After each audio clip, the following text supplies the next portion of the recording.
Usisahau kusubscribe, like na kubonyeza alama ya kengele.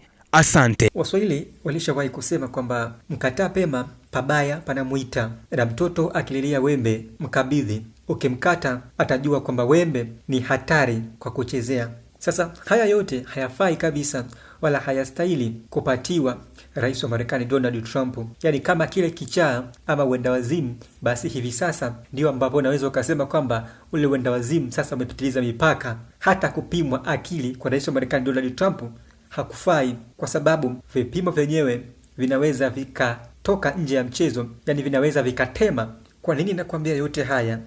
Naongea yote haya kwa sababu ni ile hatua ambayo amefikia rais wa Marekani Donald Trump ni hatua ambayo ni mbaya sana, yani amefikia epicenter. Sasa nisiongee sana, kama mnakumbuka vizuri sana ni kwamba rais wa Marekani Donald Trump kwa siku za hivi karibuni amekuwa akiibua taharuki kubwa sana.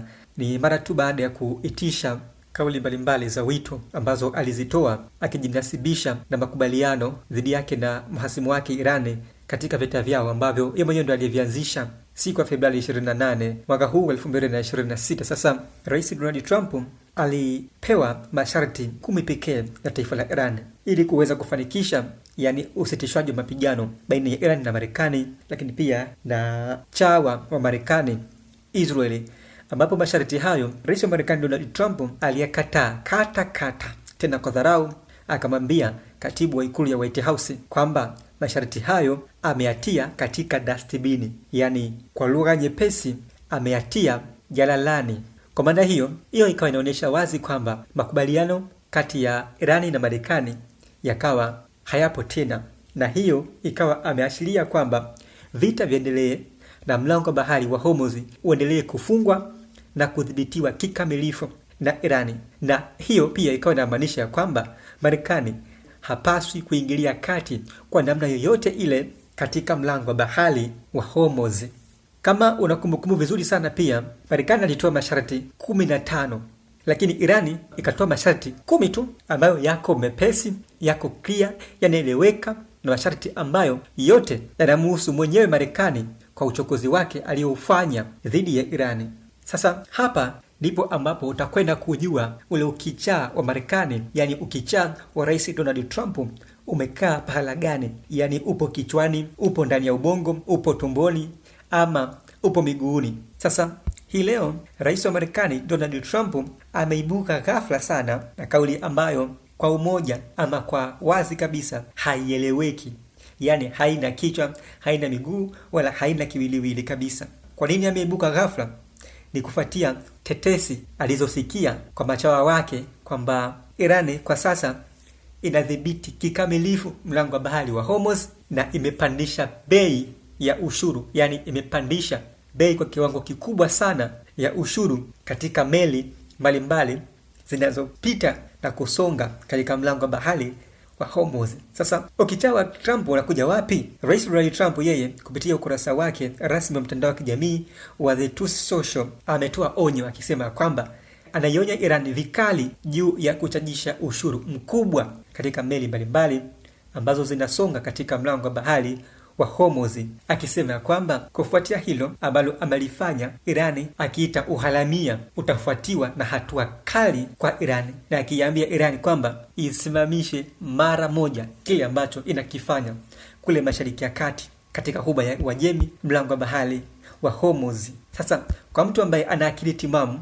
kwa mtu ambaye ana fikra pambanuzi na tunduizi juu ya kile ambacho kinaendelea na kile ambacho Rais Donald Trump anakifanya, ni kwamba aliambiwa mlango wa bahari wa Hormuz utafungwa kikamilifu, na si tu kufungwa, utadhibitiwa ipasavyo. Na ndio maana akapatiwa pia masharti 10 aweze kuyafuata ili mlango wa bahari wa Hormuz ufunguliwe na hatimaye uchumi wa ulimwengu ambao uliyumba uweze kukaa imara na kuimarika, kusalia kama awali, lakini pia na vita viweze kukoma kwa muda ambao pia walikubaliana katika pande hizo mbili za vita ama za uhasama. Rais Trump yeye na ukichaa wake ndo kuchanganyikiwa, sijui ndio nini tuseme, akakataa masharti, akayaweka pembeni, akayatupa kando, akiwaona kwamba wa Irani ndio wenye shida sana na ndio ambao wanakosea sana kuliko yeye ambaye ameua raia wengi sana kule Irani na kumuua pia kiongozi mkuu wa Irani Ayatollah Said Ali Khamenei Hussein. Sasa leo anaibuka akiwa ameshikwa na tamaa kuona kwamba Irani itafaidika sana ama itapata mapato mengi sana kutokea pale mlango wa bahari wa Hormuz, ambapo mlango wa bahari wa Hormuz haupo Amerika wala haupo Ulaya, upo Mashariki ya Kati, tena uko ukanda huo wa Iran. Na mlango wa bahari wa Hormuz umepitia kwa kiasi kikubwa sana kando na taifa la Iran. Kwa hivyo lazima udhibiti yakinifu ufanywe na Iran, kwa sababu ndiyo ambapo sehemu kubwa umepita mlango wa bahari wa Hormuz. Lakini Marekani, ikiwa Amerika, ikiwa bara moja umbali mrefu sana kutokea Mashariki ya Kati, anataka kwenda kudhibiti mlango wa bahari wa Hormuz, hapo ndipo ambapo utafahamu ya kwamba Rais wa Marekani Donald Trump amechanganyikiwa kiasi kwamba akili zake zimejitenga na ubongo. Hakuna mawasiliano sahihi ama sawasawa yanayosawili kile ambacho kinafikiriwa na akili na mwili. Ni sawasawa na mtu akapingana na kauli zake mwenyewe ama akapingana na matakwa yake. Hiki ndicho ambacho Trump anakifanya kwa sasa. Sasa kauli ya Rais Trump imekuja kufuatia tangazo la jeshi la Iran, IRGC, ambalo lenyewe jeshi halitumii nguvu kubwa wala nini, halitumii matambo, halitumii maneno ya kashfa, halitumii maneno mtambuka, bali linaelezea soft and clear. Sasa jeshi lilisema kupitia ukurasa wake rasmi mtandao wa kijamii wa X, zamani Twitter, likielezea kwamba sasa mlango wa bahari wa Hormuz na kufungwa kwake umeingia katika hatua mpya ya udhibiti, ambapo taarifa ya jeshi la wanamaji la IRGC ilisema kwamba ni takriban siku 2 zimepita kwa kile ambacho kilielezwa na kueleweka na watu wengi ya kwamba kipindi cha ukimya wa kijeshi ama military silence period. Taarifa ikieleza kwa ujumla wote, marafiki hata maadui, walielewafika ya kwamba udhibiti wa mlango wa bahari wa Hormuz umeingia katika hatua mpya.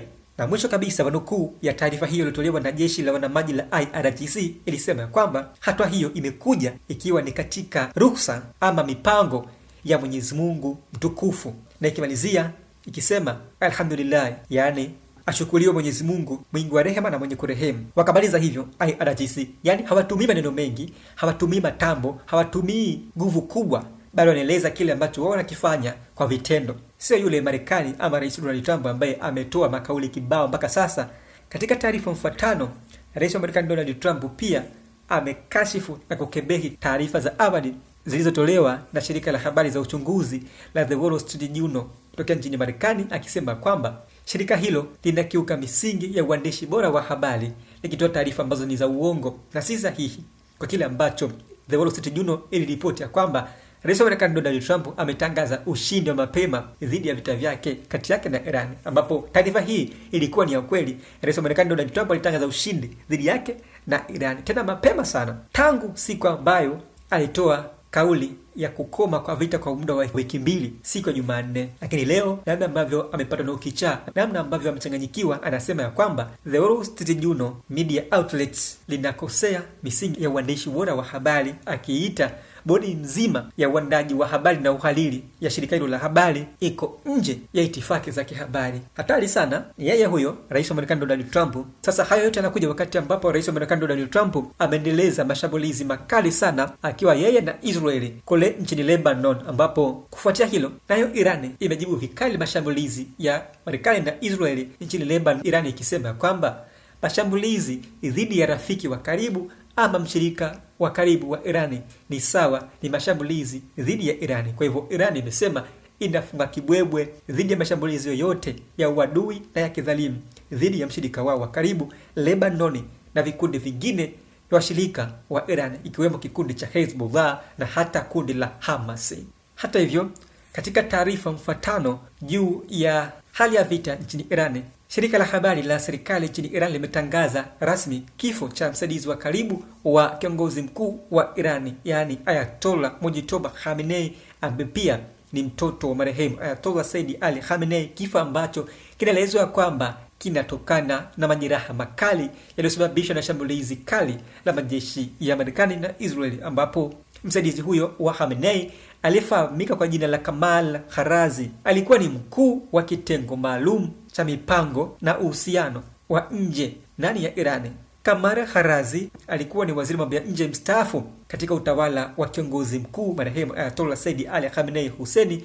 Alihudumu pia kama msaidizi wa karibu wa kiongozi mkuu wa taifa hilo katika nyakati za utawala wake. Bana, hizi ni ripoti maalum na ripoti za hivi punde kutokea Mashariki ya Kati. Mimi ni chifu mkuu wa Itifaki na hii ni Homa TV. Nikusihi sana usubscribe, lakini pia uende pale Instagram ukaandike Afisa3_official kwa habari nyingi nyeti na muhimu sana kutokea Mashariki ya Kati, mzozo mkubwa kabisa wenye kuibua taharuki na sintofahamu kubwa, lakini pia na hata hisia mseto na hisia mtambuka vita vya Iran na Marekani. Hadi wakati mwingine, bye bye kwa hivi sasa. Usisahau kusubscribe, like na kubonyeza alama ya kengele. Asante.